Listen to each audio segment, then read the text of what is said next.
Vamos a continuar. Ubiquémonos, capítulo 4, Segunda de Reyes. Vamos a ver otra historia bien interesante que nos muestra el libro de Reyes con respecto a la obra del profeta Eliseo. Entonces, pidámosle el favor a la hermana Anita que nos ayude con la lectura. Capítulo 4, versículo 8 hasta el 37. Es toda una historia, la vamos a leer toda para poderla contextualizar completa. Entonces, versículo 8, 37. Aconteció también que un día pasaba Eliseo por Sunem, y había allí una mujer importante que le invitaba insistentemente a que comiese, y cuando él pasaba por allí, venía a la casa de ella a comer. Y ella dijo a su marido: He aquí ahora, yo entiendo que este que siempre pasa por nuestra casa, el varón santo de Dios. Yo te ruego que hagamos un pequeño aposento de paredes y pongamos allí cama, mesa, silla y candelero, para que cuando él viniere a nosotros se quede en él. Y aconteció que un día vino él por allí y se quedó en aquel aposento y allí durmió. Entonces dijo a Giezi su criado: Llama a esta sunamita. Y cuando la llamó, vino ella delante de él. Dijo él entonces a Giezi: Dile, he aquí tú has estado solícita por nosotros con todo este esmero. ¿Qué quieres que haga por ti? ¿Necesitas que hable por ti al rey o al general del ejército? Y ella respondió: Yo habito en medio de mi pueblo. Y él dijo: ¿Qué pues haremos por ella? Y Giezi respondió: He aquí que ella no tiene hijo y su marido es viejo. Dijo entonces: Llámala. Y él la llamó y ella se paró a la puerta. Y él le dijo: El año que viene por este tiempo abrazarás un hijo. Y ella dijo: No, señor mío, varón de Dios, no hagas burla de tu sierva. Mas la mujer concibió y dio a luz un hijo el año siguiente, en el tiempo que Eliseo le había dicho. Y el niño creció. Pero aconteció un día que vino a su padre que estaba con los segadores, y dijo a su padre: ¡Ay, mi cabeza, mi cabeza! Y el padre dijo a un criado: Llévalo a su madre. Y habiéndole él tomado y traído a su madre, estuvo sentado en sus rodillas hasta el mediodía y murió. Ella entonces subió y lo puso sobre la cama del varón de Dios, y cerrando la puerta se salió. Llamando luego a su marido, le dijo: Te ruego que envíes conmigo a alguno de los criados y una de las asnas, para que yo vaya corriendo al varón de Dios y regrese. Él dijo: ¿Para qué vas a verle hoy? No es nueva luna ni día de reposo. Y ella respondió: Paz. Después hizo enalbardar el asna y dijo al criado: Guía y anda, y no me hagas detener en el camino, sino cuando yo te lo dijere. Partió pues y vino al varón de Dios al monte Carmelo. Y cuando el varón de Dios la vio de lejos, dijo a su criado Giezi: He aquí la sunamita. Te ruego que vayas ahora corriendo a recibirla y le digas: ¿Te va bien a ti?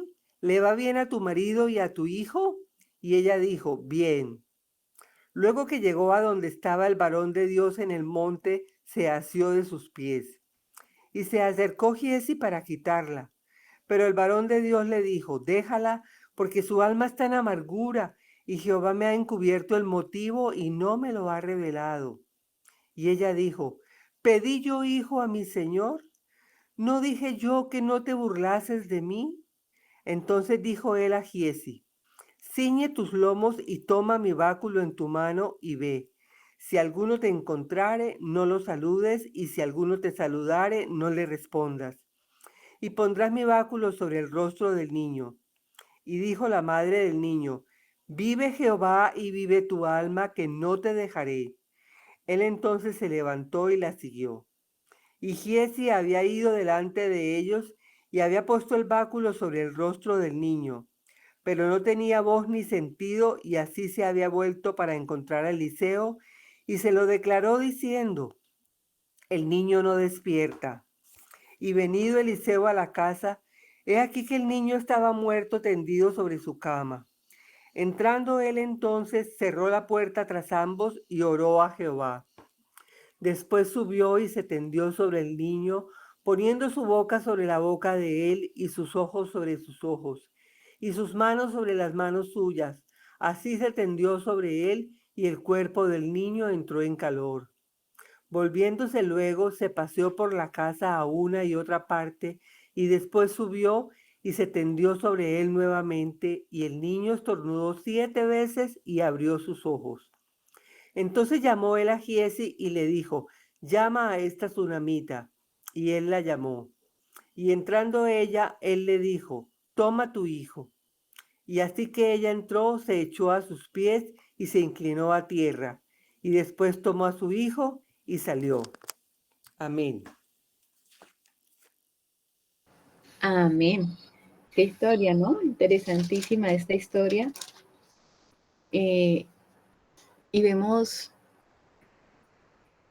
la obra del profeta Eliseo, muy parecido, como decía ahora Angelita, a lo que le pasó también al profeta Elías con la viuda de Sarepta. También hubo una resurrección allí con el hijo de la viuda de Sarepta. Hay una similitud allí, pero hay diferencias, ¿no? También unas diferencias. Esta no era una mujer viuda. El milagro anterior de Eliseo tenía que ver con una viuda, ¿recuerdan? Era la viuda, esposa de un profeta, de los hijos de los profetas que había muerto, estaba desamparada, pobre, endeudada. Esa era la condición de esa mujer anterior. Ahora estamos viendo una mujer completamente diferente. Esta mujer, dice la escritura, que era de una región que se llama Sunem.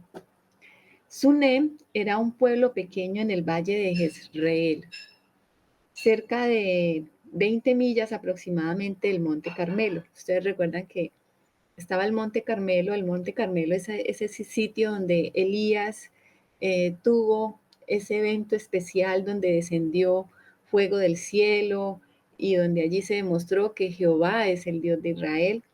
Y el Monte Carmelo pues era como un sitio muy especial para Elías y también para Eliseo. Eliseo permanecía mucho tiempo allí en el Monte Carmelo. El valle de Jezreel entonces era ese valle que se veía desde el Monte Carmelo. Y allí aproximadamente a 20 millas estaba esta pequeña villa, era una villa, no quedaba muy lejos de Nazaret, donde nació el Señor.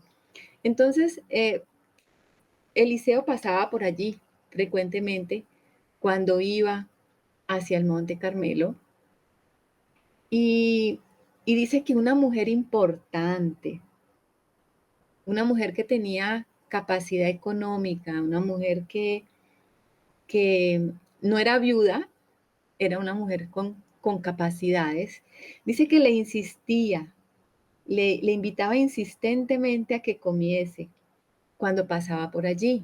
O sea, siempre estaba pendiente de que el profeta Eliseo pasaba y ella quería invitarlo a su casa. O sea, que esta era una mujer que entendía, conocía la autoridad del profeta, quería acercarse a Dios. Recordemos que estos son tiempos del pueblo de Israel, de esta parte del reino de las 10 tribus, donde había pues apostasía. Todavía no, en esta parte de Israel no se hacía la verdadera adoración. O sea que encontrar una mujer piadosa, pues era algo bueno, algo importante. Y esta mujer se acercaba a Eliseo porque quería acercarse realmente a Dios. Y traer a ese profeta a su casa para ella era importante. Traer el vidente a su casa, servir al vidente que era el profeta de Dios, era como invitar a Dios a su casa.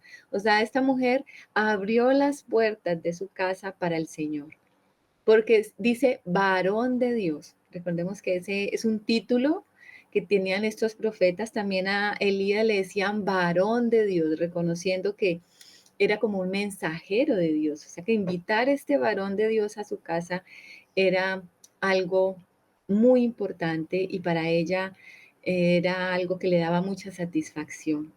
Y no solo eso, ella quiso entonces también hospedar a ese varón de Dios y persuade a su marido, le dice a su marido que le construyan una casa, que le construyan una habitación, un aposento con paredes y le pongan una cama, una mesa, una silla, un candelero para que cuando él venga, pues se quede.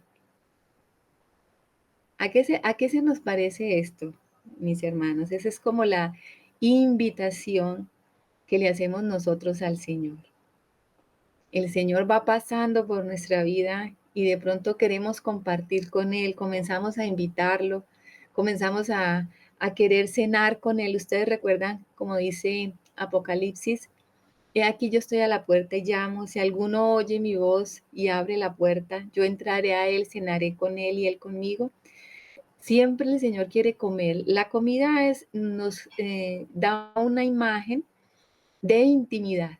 Eso es lo que nos enseña en la comida. Cuando nosotros compartimos un alimento en comunión, estamos teniendo esa relación profunda de comunión. Por eso partimos el pan con los hermanos. Pues cuando ella invitaba al varón de Dios, era como que estaba invitando al Señor a tener esa comunión con ellos en su casa. Pero ella quería algo más. Ella quería que este varón de Dios se quedara en su casa. Y eso tipifica lo que hacemos cuando nosotros invitamos al Señor.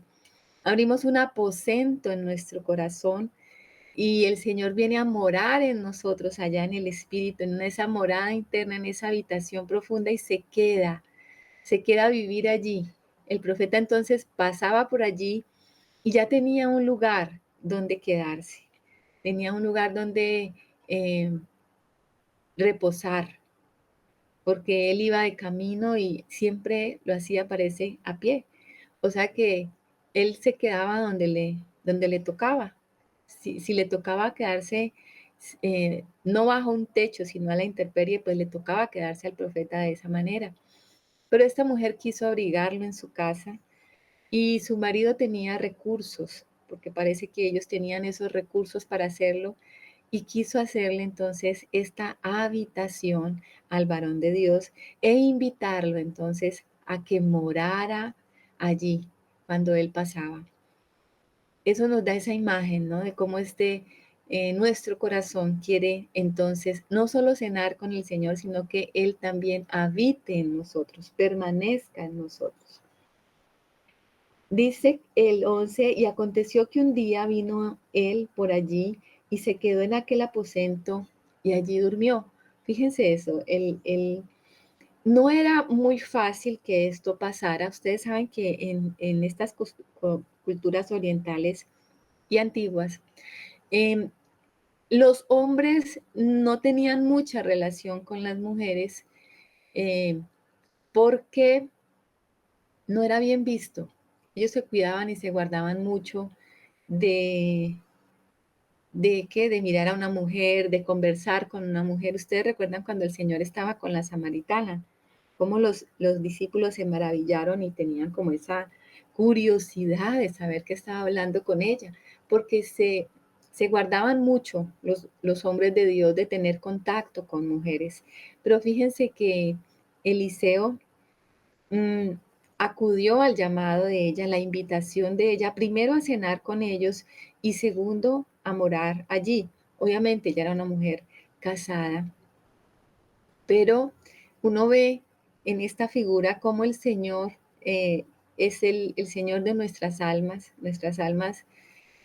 va a representar esa mujer necesitada y Él va a acudir siempre a ese llamado, ¿no? Y dice que Eliseo entonces acudió y se quedó allí y durmió. En el 12 dice, entonces dijo a Giezi su criado, llama a esta tsunamita, y cuando la llamó, vino a ella delante de él. Dijo él entonces a Giezi, dile, he aquí, tú has estado solícita por nosotros con todo este esmero. ¿Qué quieres que haga por ti? Pero fíjense que aquí él manda a conversar es a su criado, no le habla directamente a ella. Había de todas maneras ese respeto, ¿no? De no pasar como el límite y permanecer eh, en el estatus de que ella es una mujer y este es el varón de Dios. Entonces, utiliza al siervo para preguntarle. Ella dice entonces, ¿qué quiere? O sea, el profeta le dice, ¿qué quieres que te haga? O sea, porque tú has sido tan solícita, tú me has atendido, tú has estado allí eh, queriendo resolver mis necesidades. Ahora, ¿qué necesidad tienes? ¿Qué quieres que yo te haga? Es como cuando el Señor le dice a Salomón, recuerda, ¿qué quieres? Y yo te lo daré. Ante una pregunta de estas, es el varón de Dios. O sea, Eliseo es un varón poderoso, podía darle y concederle cualquier cosa. Y ella tal vez se quedó pensando, ¿qué necesito? Era una mujer pudiente, era una mujer que tenía riqueza, posición, capacidad, posibilidad, pues como que no necesito nada. De hecho, esa es la respuesta que ella le da. Ella le dice, y ella respondió, yo habito en medio de mi pueblo, y él dijo, ¿qué pues haremos por ella? Cuando ella dice,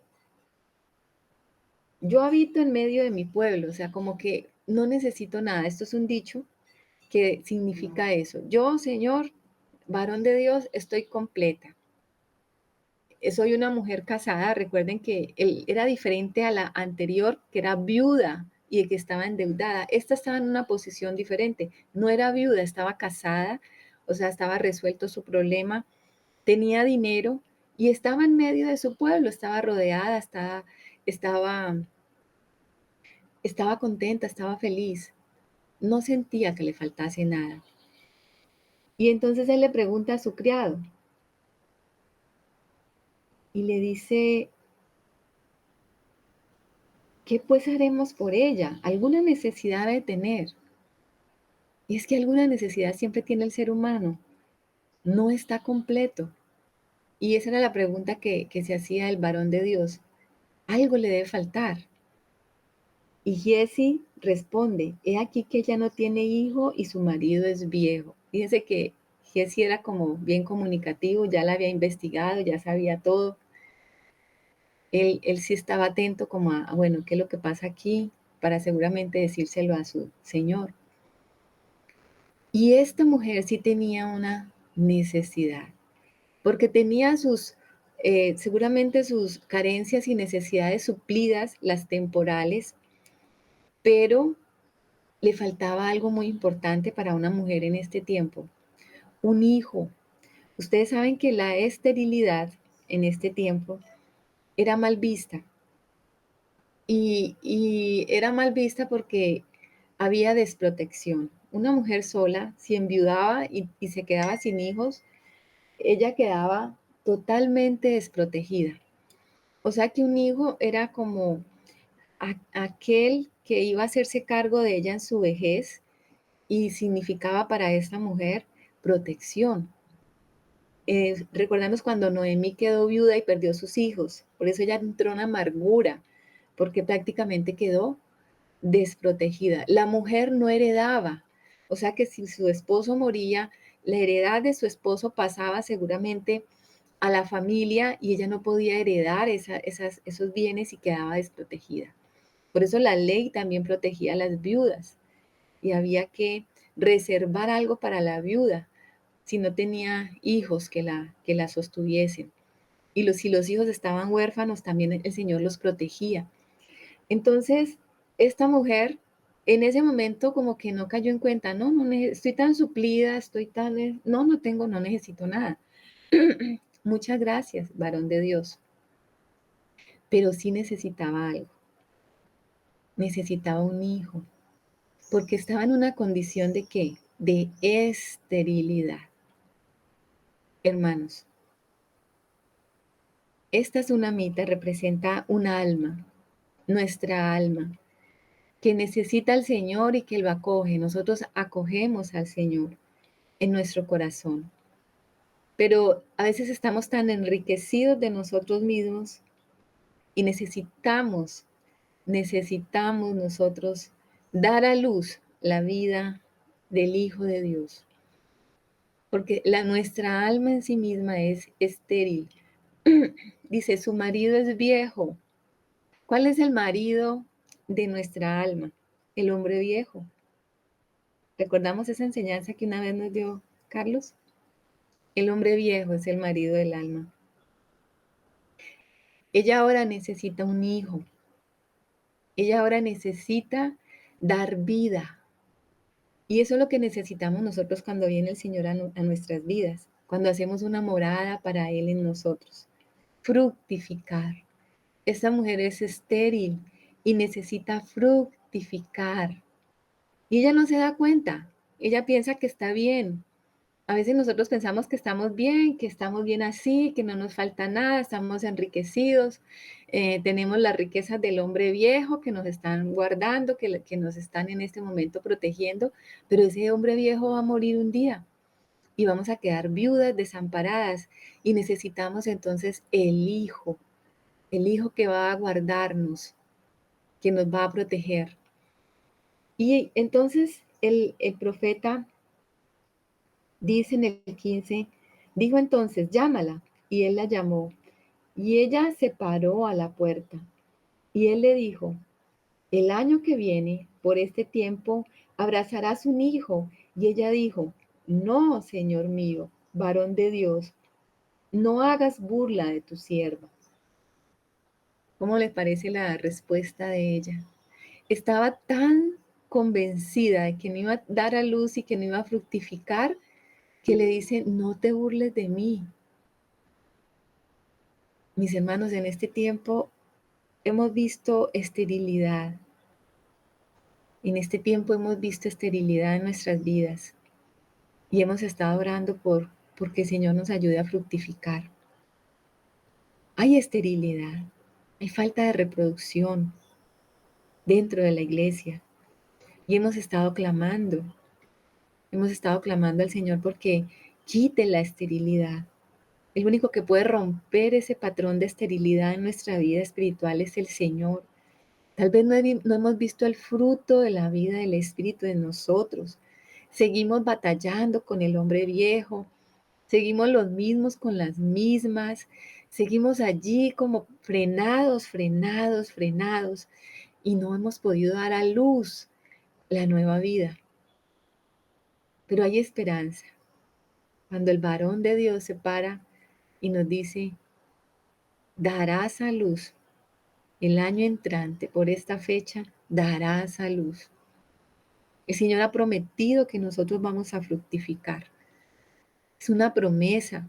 Y hay mucha escritura en el Antiguo Testamento que nos habla de esa mujer estéril.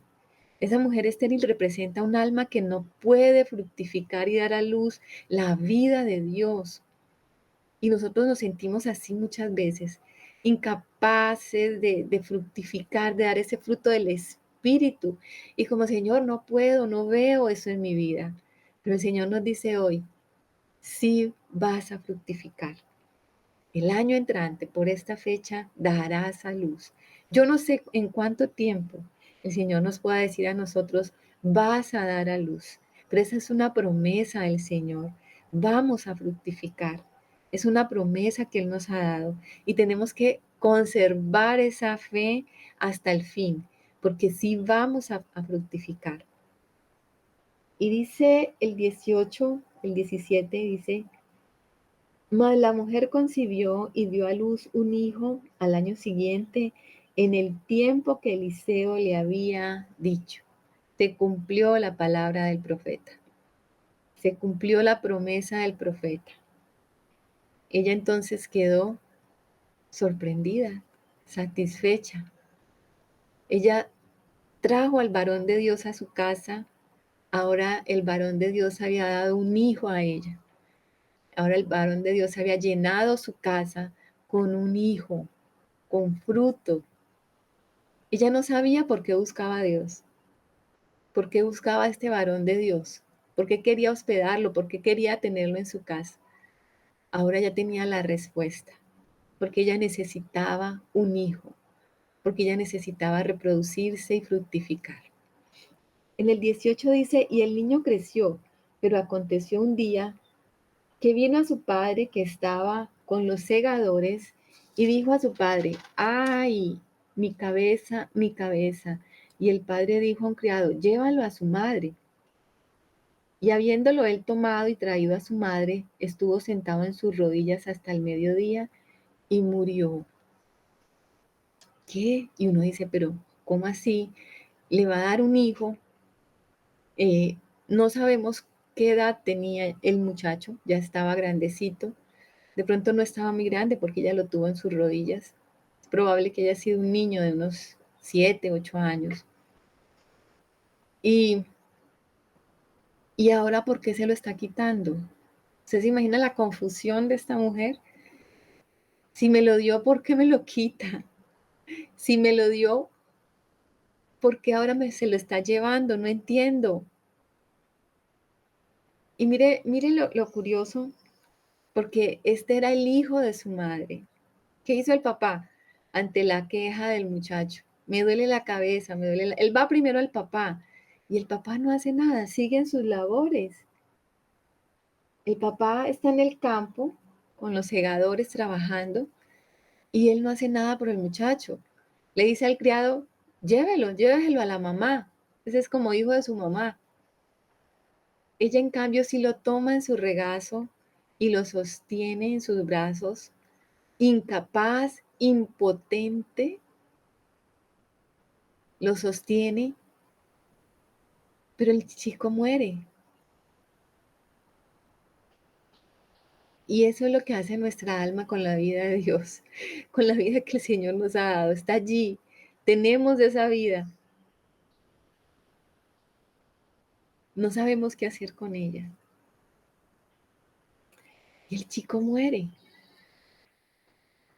Dice el 21. Ella entonces subió y lo puso sobre la cama del varón de Dios. ¿Usted no le llama la atención esto? Ella tenía más aposentos en su casa. Este era el dormitorio del varón de Dios. Ella va y lo pone allí en el dormitorio del varón de Dios, no en su cama ni en el cuarto del chico, seguramente tenía también su dormitorio, pero ella tenía algo con este varón y lo pone allí. Y luego dice que cerró la puerta y salió, o sea, lo dejó allí. Llamando luego a su marido, le dijo, te ruego que envíes conmigo alguno de los criados y una de las asnas para que yo vaya corriendo al varón de Dios y regrese. Ella sabía que el varón de Dios le había concedido este hijo. Y si ahora no lo tenía, pues la respuesta estaba otra vez en el varón de Dios. ¿Qué pasó? ¿Por qué? Tú tienes la respuesta. Yo no sé qué pasó, pero tú sí la tienes. O sea que ella sabía a dónde tenía que ir. Ella estaba clara en su corazón que tenía que ir era al varón de Dios. Como nosotros entendemos que ante toda circunstancia tenemos que ir a quién, al varón de Dios, al Señor Jesús. A Él tenemos que ir. Él está en esa morada, ya, en esa habitación. Ahí tenemos que ir a poner todas nuestras necesidades, nuestros problemas, entrar a esa habitación, cerrarla y cerrada la puerta, como dice la Escritura, tener esa comunión con Él. Allí tenemos que llevar todas nuestras situaciones imposibles. Y ella se va entonces en busca de ese varón. Mire la respuesta nuevamente del esposo. ¿Para qué vas a verle hoy? No es nueva luna ni día de reposo. Y ella respondió, paz. Este hombre ni se enteró. Él pensó que ella iba a buscar este varón de Dios, a buscarlo por las cuestiones de los cultos religiosos, seguramente Eliseo en estas fechas tenían sus celebraciones especiales y ella era fiel y hacía su ritualidad conforme a lo que la ley había mandado en la escritura. Pero este hombre ni siquiera se dio cuenta que el niño había muerto. Y ella no quiso darle explicaciones. Ella tenía un asunto con el varón de Dios y le dijo, paz. ¿Qué significa paz? Chalón, tranquilo, yo sé lo que estoy haciendo, quédate tranquilo, paz, pero no le dijo una sola palabra. Ella tenía su fe puesta en el varón de Dios y no quería hablar con nadie porque nadie podía resolverle esa situación. Y es que ante las situaciones imposibles, nosotros solo tenemos una opción y una meta a dónde ir, y es el varón de Dios. ¿Para qué ponernos a darle explicaciones a los demás? Está bien, paz, tranquilo, hasta allí. Yo sé lo que estoy haciendo. Y entonces dice que después hizo analbardar el asno y dijo al criado, guía y anda. Y no me hagas detener en el camino, sino cuando yo te lo dije. O sea, ella tenía una meta fija y solamente vaya hacia adelante, no me distraiga, no se detenga, hágale hacia el frente y yo le digo cuándo se detiene. Esta mujer estaba actuando completamente en fe, en fe. Y es que un alma que verdaderamente conoce quién es el varón de Dios y dónde está la fuente de su milagro, actúa de esta manera. Va a buscarlo donde quiera que esté y solamente tiene esa meta fija y se va a encontrar con el varón de Dios. Partió pues y vino el varón de Dios al monte Carmelo, y cuando el varón de Dios la vio de lejos, dijo a su criado Giezi, he aquí la tsunamita, te ruego que vayas ahora corriendo a recibirla, y le digas, te va bien a ti, le va bien a tu marido, a tu hijo. Y ella dijo, bien. ¿Se dan cuenta de algo tan importante aquí? Eliseo, el varón de Dios, estaba presto a atender a la tsunamita, porque ella estuvo también presta a recibir el varón de Dios en su casa. Eliseo siempre estaba para la tsunamita. Quería también atender a la tsunamita.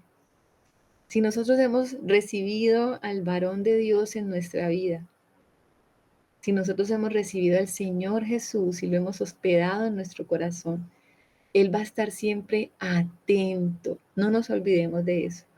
Él va a estar siempre atento a nuestra necesidad. Dice, apenas la vio. Eliseo no esperó, es ella. Vaya, pregúntele si está bien. El Señor está presto por nuestras necesidades. Pero ella no quería hablar con el mensajero. Fíjese que ella le dijo a Giezi, bien. ¿Cómo está usted? Estoy bien. Si alguien le pregunta por su necesidad y su problema, ¿cómo va ese asunto? Bien. Aunque en el fondo no estaba bien, ella sabía que estaba todo mal, que estaba terrible. Pero ella no quería compartir con nadie, sino solamente con el varón de Dios que tenía la respuesta. No le dijo nada al criado. Ella quería ir y comunicarse directamente con el varón de Dios. Y dice, luego que llegó a donde estaba el varón de Dios en el monte, se asió de sus pies y se acercó Giezi para quitarla.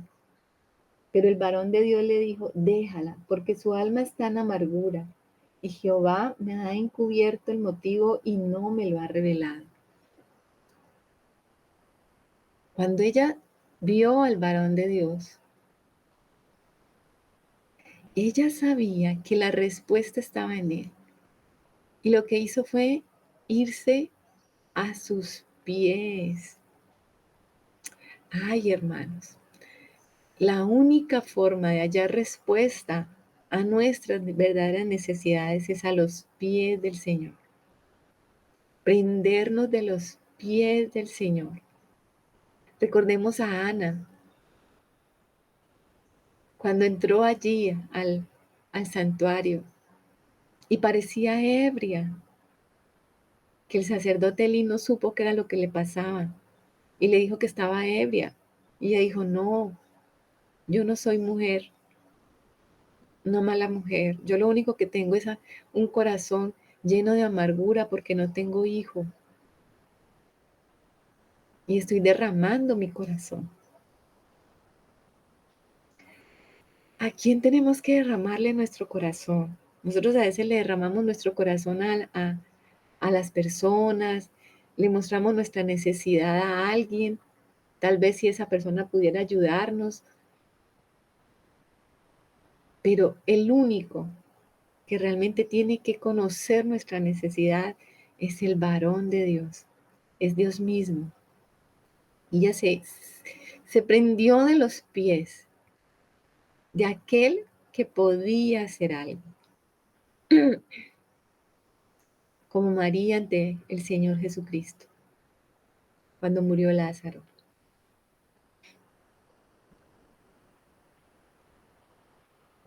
Como aquella mujer que tocó el manto del Señor.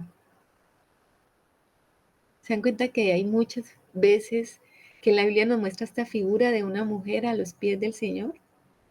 Pues es nuestra alma quebrantada, dolida, nuestra alma que no tiene a dónde ir y que está buscando la respuesta solo en el Señor. Y dice que el profeta no sabía qué le pasaba. Generalmente los profetas, antes de que viniesen a buscarlos, ellos ya sabían los asuntos. Hemos visto mucho de eso, ¿cierto? Ellos ya conocen qué está pasando y le dicen, ya sé a qué vienes, ya sé quién eres, ya sé lo que vas a pedir. Pero aquí Eliseo no sabía. Y él tuvo que esperar que la mujer le dijese y le contase qué estaba pasando.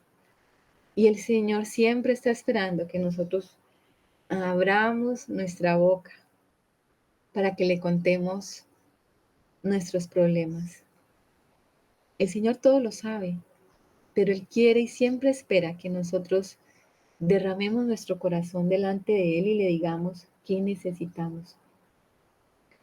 Dice el 28, y ella dijo, pedí yo hijo a mi Señor, no dije que no te burlases de mí. Mira el miedo que tenía esta mujer de tener la bendición del fruto y ahora perderla. Ella tenía miedo de recibir un hijo, pero tenía más miedo de perderlo. Ella no quería eso.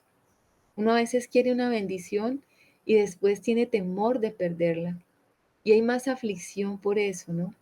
Recordemos también a Abraham, cuando Abraham recibe su hijo Isaac y el Señor se lo pide. Y el Señor le pide a Isaac, a Abraham, que lo sacrifique, que le sacrifique su hijo amado.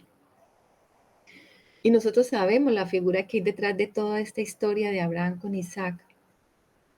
Pero es que también el Señor nos va a pedir a nosotros el sacrificio de eso que más amamos. El Señor también nos va a purificar nuestros sentimientos y no va a permitir que nada se ponga en su lugar, que nada se nos convierta en un ídolo. Y vamos a tener que morir a eso que tanto atesoramos. Y eso va a tener que ser transformado y ser cambiado. Y le dice, entonces dijo él a Jesse, ciñe tus lomos y toma mi báculo en tu mano y ve. Y si alguno te encontrare, no lo saludes. Y si alguno te saluda, no le respondas. Y pondrás mi báculo sobre el rostro del niño. Fíjense algo, y es lo que hemos visto también en la Sulamita. O sea, el objetivo era encontrarse con el varón de Dios. No había distracción. Ahora la orden para el siervo es, vaya, no se distraiga, lleve mi báculo. El báculo, ustedes saben que es la palabra, representa la palabra, la autoridad del Señor. Era una pertenencia del profeta Eliseo y eh, había unción también allí. Fíjense que en el Nuevo Testamento tenemos una figura, por allá dicen que muchos enfermos mandaban pañuelos y paños, y Pablo oraba por los enfermos, tocaba esos pañuelos y ellos se devolvían y lo colocaban sobre los enfermos y los enfermos sanaban. O sea, hay allí algo que obviamente no podemos explicar naturalmente, pero que desde la antigüedad pasaba, era la unción que estaba acompañando hasta los objetos que tenían estas personas que estaban llenas del Espíritu de Dios. Y dice que el siervo entonces corrió y llegó hasta allá.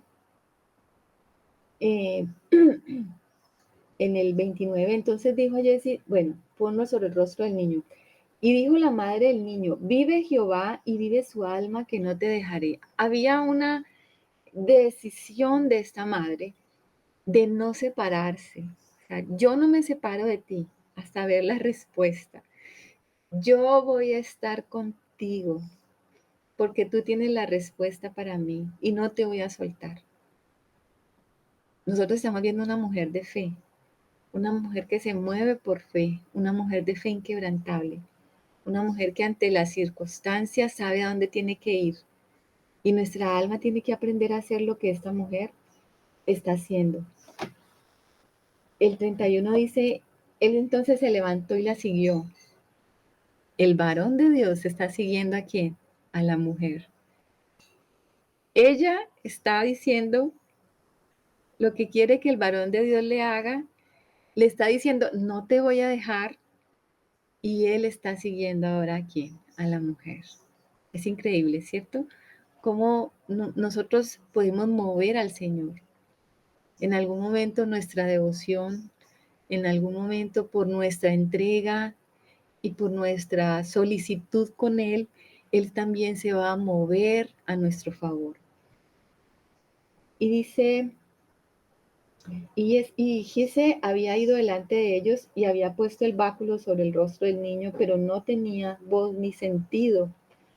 No pasó nada, el báculo no hizo nada. Entonces él se devuelve y dice, y venido Eliseo a la casa, he aquí que el niño estaba muerto, tendido sobre su cama. Entrando él entonces cerró la puerta tras ambos y oró a Jehová. Le tocó entrar entonces a Eliseo solito y enfrentar la muerte del niño. Aquí también era una prueba para el profeta. Aquí también tenía el profeta ahora entonces que estar delante de Dios y decirle, bueno, tú le diste, ¿recuerdan a Elías cuando oró? Aún esta viuda has afligido.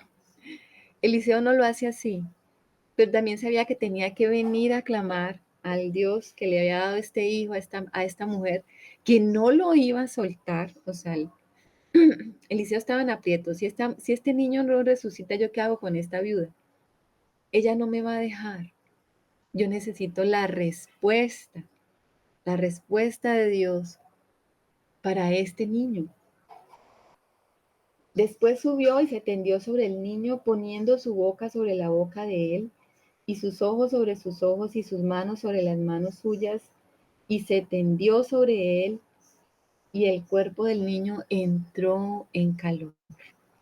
Esto es curioso, recordemos que Elías también lo hizo. Esto nos recuerda como allá en Edén, cuando en los principios dice que el Señor le dio aliento de vida, ¿no? A ese cuerpo que creó. Es como el aliento de vida que Eliseo pudo transmitirle a este niño, un niño que estaba muerto. El Señor Jesús también cuando resucitó a una niña, ¿recuerdan? Él también sacó a todo el mundo y solo creo que dejó a 2 o 3 personas y oró por la niña. A veces es necesario dejar atrás lo que puede ser un impedimento y entrar solamente a orar donde verdaderamente está la fe. Y así lo hizo Eliseo. Y Eliseo oró de esta manera y el niño entonces tomó otra vez vida, entró en calor. El 35 dice, y volviéndose luego se paseó por la casa a una y otra parte, y después subió, y se tendió sobre él nuevamente, y el niño estornudó 7 veces y abrió sus ojos. Fíjense que lo hizo 2 veces. Primero el niño entró en calor, pero todavía no tenía la vida, o sea, estaba como volviendo en sí, pero todavía no estaba completo. Y Eliseo lo único que hizo fue pasearse de un lado al otro. Yo no sé qué estaba pasando por la mente de Eliseo y por su corazón. No sé en ese momento, la escritura no dice cuál era su clamor. No desconocemos ese momento íntimo del corazón del profeta. ¿Por qué se estaba paseando de esa manera, como dándole tiempo, esperando? Y lo volvió a hacer. Volvió a tenderse de la misma manera sobre el niño. Y dice que el niño entonces estornudó 7 veces y abrió sus ojos. Es extraño. Yo no sé por qué estornudó 7 veces. ¿Por qué tenía que estornudar 7 veces? Pues nosotros sabemos que el 7 es un número de completez. ¿Y por qué estornudar? Tampoco yo sé. Le he preguntado al Señor, pero no sé, hermano, sinceramente. Si alguno de ustedes de pronto tiene esa respuesta, sería interesante. ¿Por qué estornudó 7 veces? ¿Qué estaba sacando? No sé. Pero era necesario que lo hiciera. Y una vez lo hizo, entonces despertó. La vida había vuelto a este chico. La vida volvió. Ustedes recuerdan que el ángel le anunció a María, cuando le anuncia a María que ella va a dar a luz un hijo, le dice, el Santo Espíritu de Dios se posará sobre ti. Nosotros necesitamos que el Santo Espíritu de Dios se pose sobre nosotros y le dé vida a ese hijo, a esa nueva vida, a ese hijo que está siendo engendrado en nosotros. Nosotros estamos dando a luz la vida de Cristo y necesitamos que el Santo Espíritu que ha engendrado esa vida en nosotros lo vivifique y que nosotros fructifiquemos. El fruto de nuestra alma es el Hijo de Dios. ¿Podemos ver esta figura, hermanos? Podemos ver que nuestra alma necesita ser embarazada del Hijo de Dios y tiene que dar a luz ese Hijo, y que ese Hijo que tiene que dar a luz nuestra alma es el Hijo de Dios, esa nueva creación, que ya no quede nada de lo viejo y tengamos un Hijo nuevo, una vida nueva. Esa figura aparece en Apocalipsis. Ustedes recuerdan esa mujer que está teniendo dolores de parto y que es llevada al desierto para ser guardada porque Satanás la está persiguiendo, y ella da a luz ese hijo y es llevada y es guardada por el Señor. Esa mujer es la iglesia que da a luz los hijos de Dios. Y nosotros individualmente, nuestra alma tiene que dar a luz la vida de Cristo. Si nosotros no damos a luz la vida de Cristo, entonces somos estériles. Somos estériles. Y la esterilidad es algo terrible, por lo cual nosotros tenemos que llorar, prendernos de los pies del varón de Dios, si tenemos que experimentar la muerte. Fíjense que este muchacho se quejaba de la cabeza, ¿se acuerdan? Todos tenemos que perder la cabeza para experimentar la vida de resurrección. Tenemos que perder nuestros propios pensamientos, nuestras propias ideas, nuestros propios deseos, nuestra propia voluntad, porque ustedes saben que en la cabeza se genera todos los comandos para lo que hacemos. Y ahora tenemos que empezar a depender completamente de Dios. Y eso representa y tipifica aquí. Naturalmente, ¿qué le pudo haber pasado a este niño? Algunos dicen que era insolación porque estaba con su padre en el sol, o pudo haber sido un aneurisma, un derrame cerebral, yo no sé. Naturalmente no sé. La escritura no se centra en lo natural. La escritura se centra en lo sobrenatural. Y estamos viendo la resurrección. Se necesita que nosotros demos a vida al Hijo nuevo. Pasemos de lo natural a lo espiritual. Y necesitamos ver esa resurrección en nosotros. Y ahí la respuesta solamente la tenemos en el Señor. Necesitamos salir en fe y buscar solamente donde podemos hallar al varón de Dios. No distraernos por el camino. Tener esa meta clara. Nadie más me puede ayudar. Yo no le puedo contar esto a nadie porque nadie me puede ayudar. El único que me puede ayudar es el varón de Dios. Y yo tengo que ir a Él. Yo tengo que buscarlo. Y tengo que hallar en Él esa respuesta. El 36 dice, entonces llamó él a Jesse y le dijo, llama a esta tsunamita.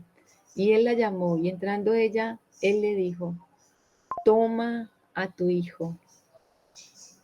Así que ella entró, se echó a sus pies y se inclinó a tierra y después tomó a su hijo y salió. ¡Wow! Ella encontró la respuesta y agradeció de la única manera que podemos agradecer. Echarnos a los pies del Señor. Mantenernos a los pies del Señor. Allí le dio gracias al que solamente podía darle vida a ese hijo, a esa bendición. Y tomó a su hijo nuevamente y salió. Qué maravillosa escritura, mis hermanos. Que el Señor sea por su Espíritu Santo hablando a nuestros corazones, a esa alma estéril que necesita verdaderamente dar a luz el Hijo de Dios, al Hijo de Dios, el carácter del Hijo de Dios en nosotros, la vida de su Hijo en nosotros. Él es nuestro futuro, Él será nuestro sustento eterno. Oremos porque el Señor quite la esterilidad en nosotros.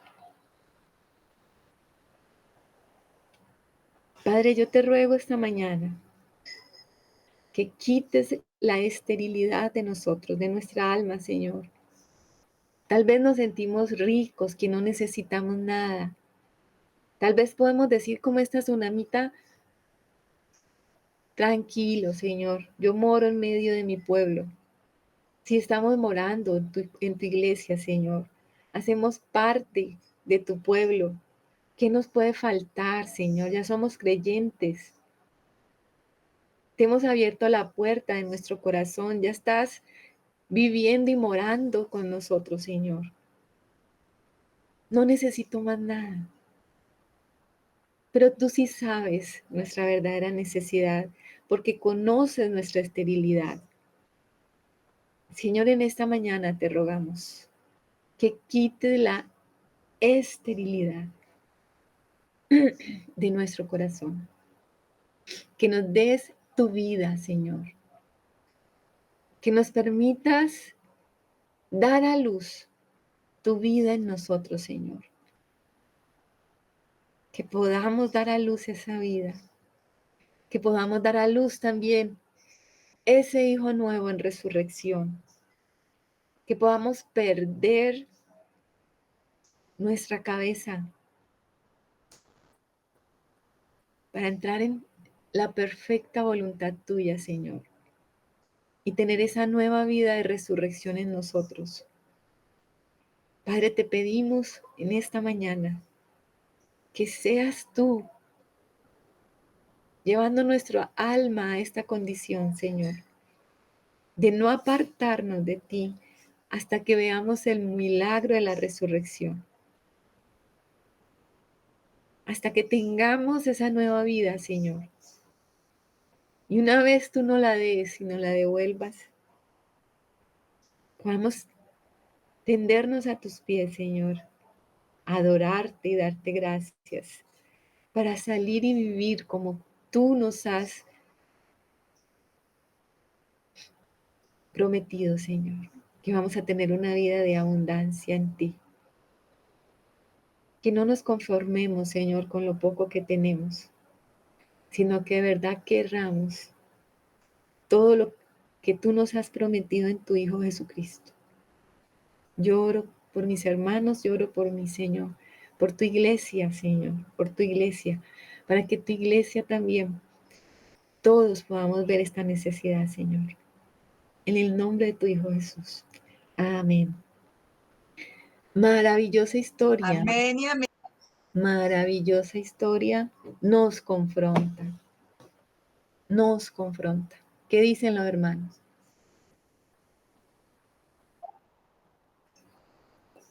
Hermancito. Pues la verdad, meditando muchísimo porque es tremenda la claridad con la que el Señor nos va mostrando las cosas. Yo veo desde un comienzo un principio muy fundamental en esta historia, ¿no? Dice que esta mujer, que era una mujer que pues en lo natural no tenía necesidades, eh, pues ella reconocía el testimonio del hombre de Dios, del profeta, y ella pues quería invitarlo a su casa, dice que él pasaba y comía, pero ella no se quedó solamente con eso, sino que ella quiso hacer un aposento para él. Entonces yo veo ahí como que puede haber una parte en nosotros donde nosotros podemos tener una relación solamente social con el Señor, externa, donde, bueno, compartimos un rato y eso me puede llegar a mí a aliviar mi alma, a decir, bueno, yo estoy bien con el Señor. Ciertos compromisos en los que estoy inmerso con el Señor, pero esta mujer no se quedó solamente con esos momentos, esta mujer estuvo dispuesta a abrir su casa y a que hubiese un aposento para que el hombre de Dios se quedara.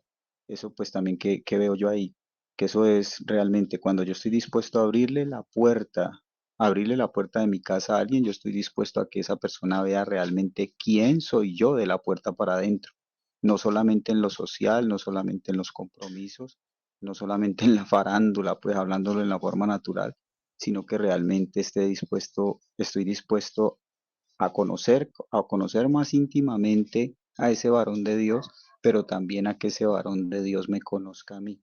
Entonces yo veo que cuando realmente estamos dispuestos a eso, pues ahí es donde realmente vamos a permitirle al Señor que Él identifique. Él ya lo sabe, pero podemos ponernos de acuerdo con el Señor para que esa verdadera necesidad que hay en nosotros, tal vez estamos tan enriquecidos en tantas cosas y no nos damos cuenta cuál es nuestra verdadera necesidad, pero en esa decisión de permitirle al Señor que vea quiénes somos de la puerta para adentro y de conocer más al Señor, es donde nosotros vamos a poder identificar y vamos a poder ponernos de acuerdo para que sea el Señor el que nos dé lo que necesitamos.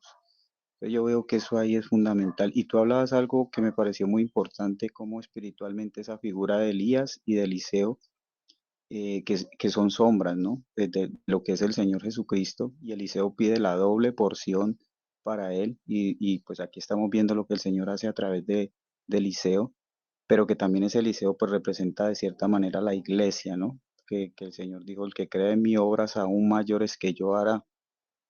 Entonces, eh, cuando esta mujer no le cuenta sus cosas al siervo, sino que ella está dispuesta y no le da tantas explicaciones, sino que ella realmente ella está enfocada es en buscar al varón de Dios. Pues nosotros sabemos que hay un varón de Dios, ¿no? Que es un hombre corporativo. En este momento el Señor está dispensado en su iglesia en espíritu, ¿no? Y cómo el Espíritu Santo pues se ha derramado en los creyentes y cómo realmente o sea, es entender de que no es solamente mi necesidad, solamente la puede saber Dios y no la puede saber absolutamente nadie. No, es entender que como iglesia, si realmente estamos entendiendo qué es la iglesia, como iglesia somos la vida del Señor dispensada en esta tierra. Y lo único que hay en esta tierra que tiene la vida del cielo es la iglesia. Lo demás está muerto, tiene vida biológica, tiene un aspecto natural tal vez bueno, pero lo único que tiene vida en esta tierra es la iglesia. Entonces, una iglesia madura también pues representa al Señor, es el cuerpo de Cristo, es el varón de Dios en la tierra. Y yo estaba escuchando algo ayer sobre Catherine Kuhlman, pues en ese ministerio tan tremendo de esta sierva del Señor, ella decía que el Señor realmente no ha consumado los tiempos porque es el Espíritu Santo todavía está dispensado aquí. Entonces es entender eso, es entender que que una iglesia madura, una iglesia guiada por el Espíritu Santo, pues es la vida de Dios dispensada en esta tierra y que en la medida que nosotros entremos en esa dimensión de madurez de la iglesia, pues no es solamente que el Señor es el único que sabe mis cosas, ni tampoco pues que que tengo que ser yo escudriñado pues de forma donde tengo que ir a contarle mis cosas a todos los demás, no, sino que la iglesia necesita entrar en esa madurez para que en oración, para que en esa ayuda mutua nosotros podamos llevar las cargas los unos de los otros también. Es entender eso, es entender que abrirle la puerta al Señor es también es ser dispuestos a ser escudriñados por el Señor en todas estas cosas y a que el Señor traiga a través de ese varón de Dios, que es la iglesia, que es su cuerpo, traiga orden a mi vida y orden a mi casa. Y eso a veces nos cuesta, ¿no? Eso a veces nos cuesta porque a veces tomamos como que mi relación con el Señor es muy personal y absolutamente nadie tiene el poder y la autoridad para decirme los cambios que yo tengo que establecer en mi vida. Si es del Señor a través de su iglesia, si es en el Espíritu lo que se está haciendo, creo que sí es identificar al Señor, porque aquí yo estoy viendo a Eliseo como sombra de la iglesia también. Entonces, pues yo sé que es un poco larga la intervención, mis hermanos, pero eso es lo que tengo en mi corazón. Amén. Gracias, hermancito. Es interesante, ¿no? Es interesante ver como el proceso de los milagros de Eliseo y ahora los vamos como a conectar. Es bien interesante. ¿Qué dice la hermana Rebequita?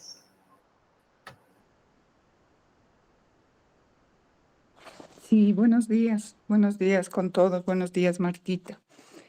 Sí, qué interesante y justamente lo que dice Germancito, ¿no? Es justamente lo que estaba analizando en esto que tú has hecho, esta, digamos, esta lectura que hemos tenido, esta enseñanza, esto tan enriquecedor, ¿no? Para nosotros como pueblo de Dios, como iglesia, como decía Germancito, eso es lo que veía justamente en Eliseo, ¿no? Vemos cómo en un principio él dice, bueno, ¿y cuál es la necesidad de esta mujer? Y le pregunta a Jesse, ¿cuál es la necesidad de ella? Y dice, ella no tiene hijo. Y aquí podemos ver claramente que el profeta no ora, en ningún momento ora para decir cuál es la necesidad y qué haré, Señor, sino que profetiza y simplemente dice, de aquí a un año tú abrazarás un hijo. Entonces vemos cómo justamente lo que decía Germancito, ¿no? Como iglesia, como pueblo de Dios, como la iglesia, como el cuerpo de Cristo, en este proceso que estamos viviendo, nosotros tenemos esa autoridad. Y a veces eso es, ¿no? Que nosotros tenemos que hablarles a las circunstancias. Tenemos que profetizar a las circunstancias y muchas veces nos detenemos en la oración y el Señor nos ha dado esa autoridad para profetizar a las circunstancias y simplemente Él profetizó y se hizo. Entonces, reconocer esa autoridad que nos ha sido dada también como hombres y mujeres de Dios y profetizar a las circunstancias sabiendo que esa autoridad nos ha sido dada porque estamos sentados en esos lugares celestiales, juntamente con Cristo, ¿no? Entonces, sí, yo veo esta figura también, ¿no? Como la iglesia y la autoridad que nos ha sido dada. Más todavía el profeta en este tiempo aún no había sido hecha la obra del Señor, la obra redentora, y él ya tenía esa autoridad. ¿Cuánto más nosotros, no? A veces, y aquí vemos algo que, cómo se ve incluso en la mujer también, ¿no? La fe que ella tuvo para buscar del hombre de Dios y perseverar en eso que tiene que ser nuestra fe para hacer que las cosas sucedan y las cosas se den. Entonces, a veces pensamos que Dios es el que tiene que hacerlo todo y ahí está el accionar nuestro también, cómo esas promesas de Dios están como gravitando, ¿no? Y es la fe la que atrae eso y trae a nuestra realidad. Entonces, yo veo aquí que hay momentos críticos, difíciles, como el que acabamos de pasar y acabo de pasar también con mi nieta, ¿no? Yo sé que algunos saben o creo que estaban enterados, O sea, eso se ve que el accionar nuestro también, qué importante es en perseverar y mantenernos firmes, en saber quiénes somos y quiénes somos en Cristo, ¿no? Y qué es lo que el Señor ya vino a hacer por nosotros y apropiarnos de eso. Yo creo que llega un momento cuando vivimos estas circunstancias críticas en que tenemos que pararnos firmes en la brecha. Y la brecha es ese lugar de conflicto. La brecha es cuando entramos en un lugar de conflicto entre nuestra realidad y la verdad que nos ha sido dada. Entonces, en este proceso, entramos en ese proceso de practicar lo que estamos conociendo, ¿no? Y es cuando realmente viene la prueba para, a ver, practicar lo que se está aprendiendo y uno en ese momento de crisis, cuando nos paramos firmes en la brecha, tenemos que, o sea, con la fe atraer todo eso que es la verdad de Dios a nuestra realidad. Entonces es un proceso realmente donde ya intervenimos nosotros también para saber, bueno, dónde estamos parados, ¿no? Y quiénes somos realmente. Y cuánto de la resurrección de Cristo, como estamos hablando, está manifestándose en nosotros, cuánto de ese Cristo que está en nosotros está ya viéndose en nosotros, ¿no? Entonces pienso que estos momentos justamente son los que, como pasó esta mujer, ¿no? Con su hijo, la fe de ella y la seguridad de que era el varón de Dios y ella tenía que perseverar en eso, no importa dónde tenía que ir a verle, pero ella sabía que ahí estaba la respuesta. Igual cuando a mí me trae a la memoria la imagen esta de Jacob, cuando se abraza y pelea con el ángel, ¿no? Y le dice, no te soltaré hasta que me bendigas. Y consigue eso, ¿no? Y consigue, o sea, es como que así tenemos que entrar en esta batalla de las circunstancias que no faltan en nuestra vida y hacer que esa verdad que la estamos proclamando venga a nuestra realidad y sea manifiesta. Eso es lo que he podido ver en esto, Martita y hermano. Gracias, Rebequita. Gracias. Elementos importantes entonces que aprender de esta lección. Nuestra respuesta siempre va a estar en el Señor, a sus pies.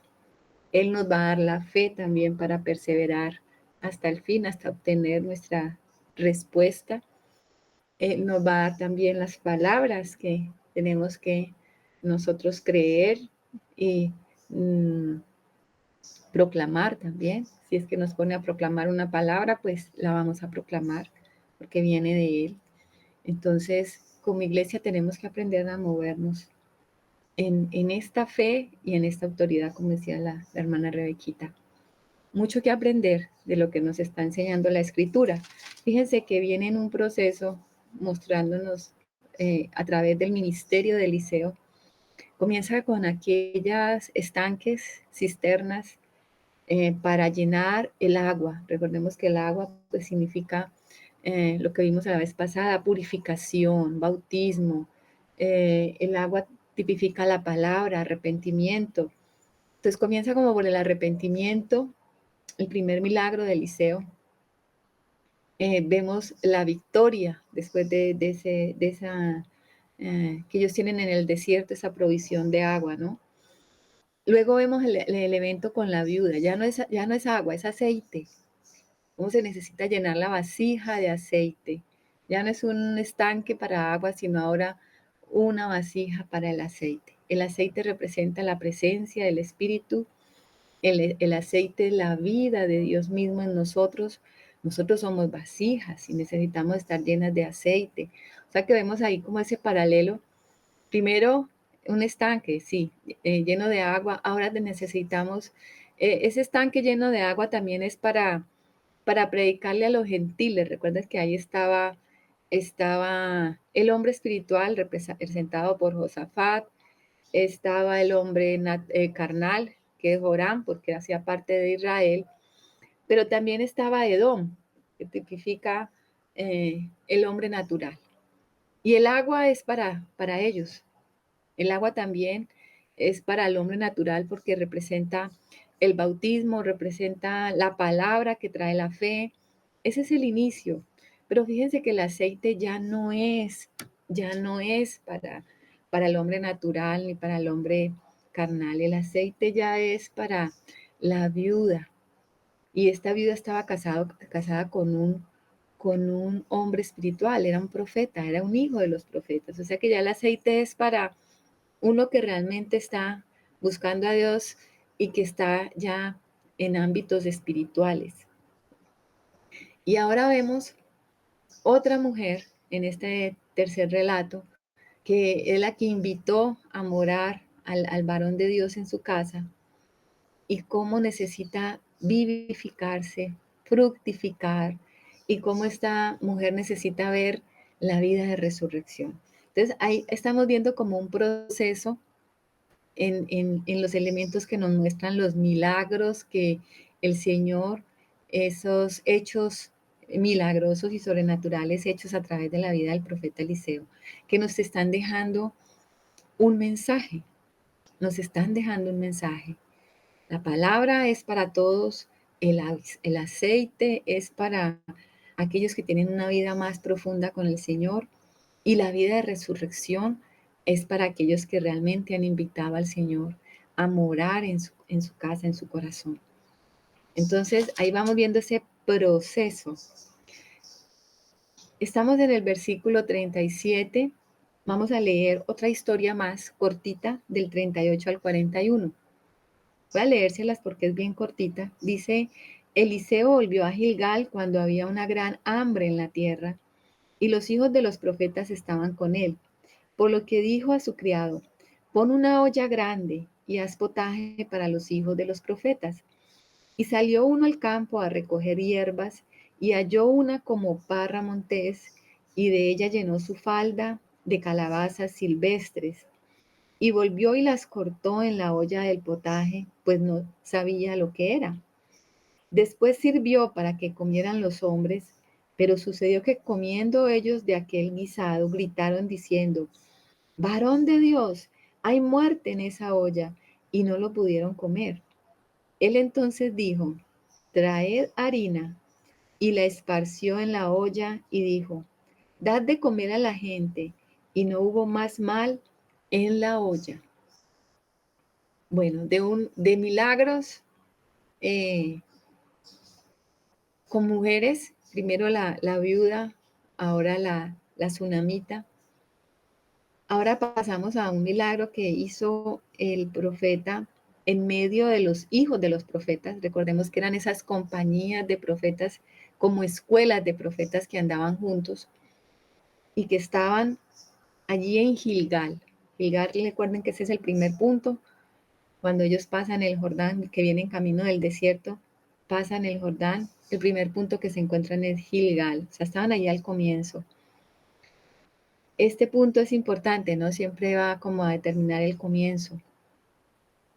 Y estaban allí con los profetas, pero había gran hambre. Dice que había una hambruna. Había hambruna. El Señor siempre ha relacionado la hambruna con la necesidad de la palabra de Dios. Siempre el alimento tipifica la palabra de Dios. Y cuando hay hambruna hay escasez de esa palabra. Eso representa. Y había escasez allí de alimento en la tierra.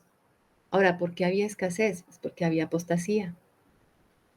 Y dice que saliendo al campo, pues salieron uno de los hijos de los profetas, pues ellos salieron al campo a recoger a ver qué había para comer. Usted ha visto esos programas de supervivencia que ellos salen por ahí a buscar, a veces hay árboles con hojitas que se pueden comer o hierbitas o juncos y cosas que ellos pueden a veces buscar para alimentarse porque no había nada de comida. Entonces había que resolver el asunto. Y dice que recogió una parra montés, como una especie de unas hojitas allí que él no sabía qué era, seguramente le pareció que sí. Y había algo que parecía como unas calabacitas. Y le llamó la atención y dijo, bueno, con esto podemos hacer y preparar un potaje. Y lo colocó en la olla y lo cocinó. Y dijo, bueno, entonces vamos a darle esto pues a los que están aquí hambrientos, esperando la comida. Pero oh sorpresa, cuando les sirven la comida, pues esta es algo venenoso. Dice que ellos alcanzaron a comer. Dice que comiendo ellos de aquel guisado, gritaron diciendo, varón de Dios, ¿a quién le gritaron? A Eliseo.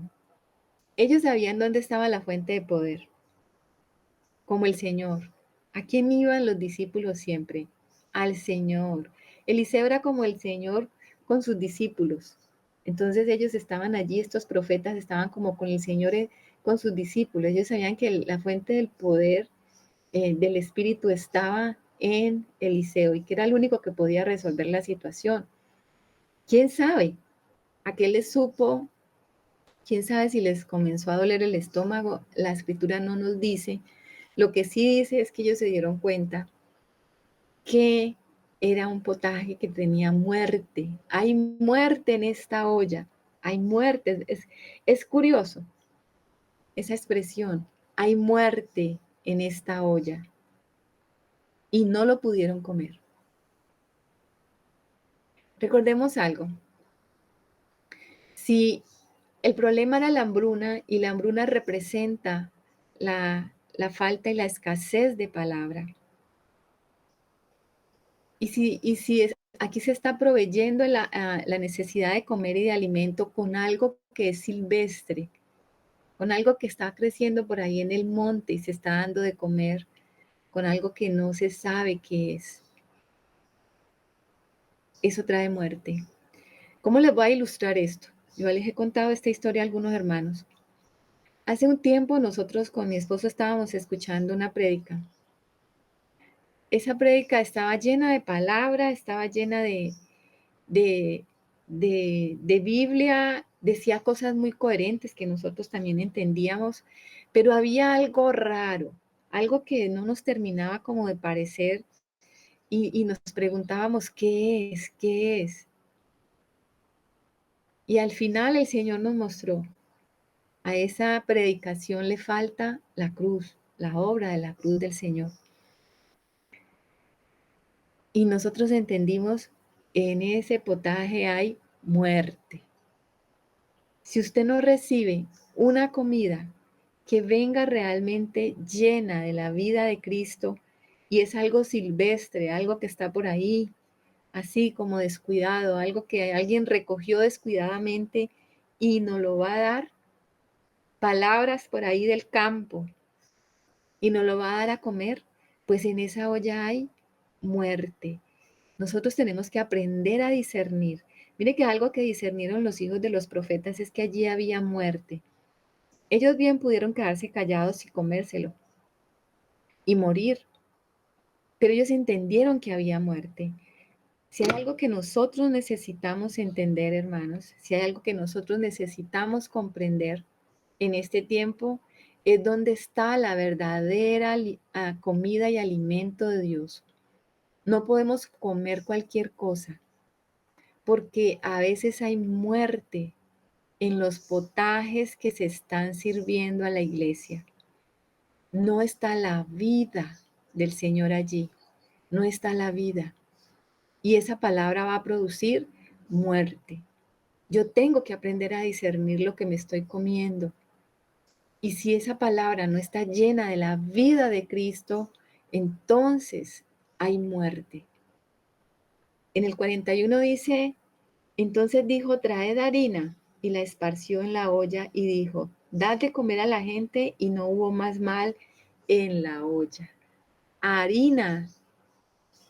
Ustedes saben que la harina, la flor de harina, tipifica la vida del Señor, el carácter del Señor.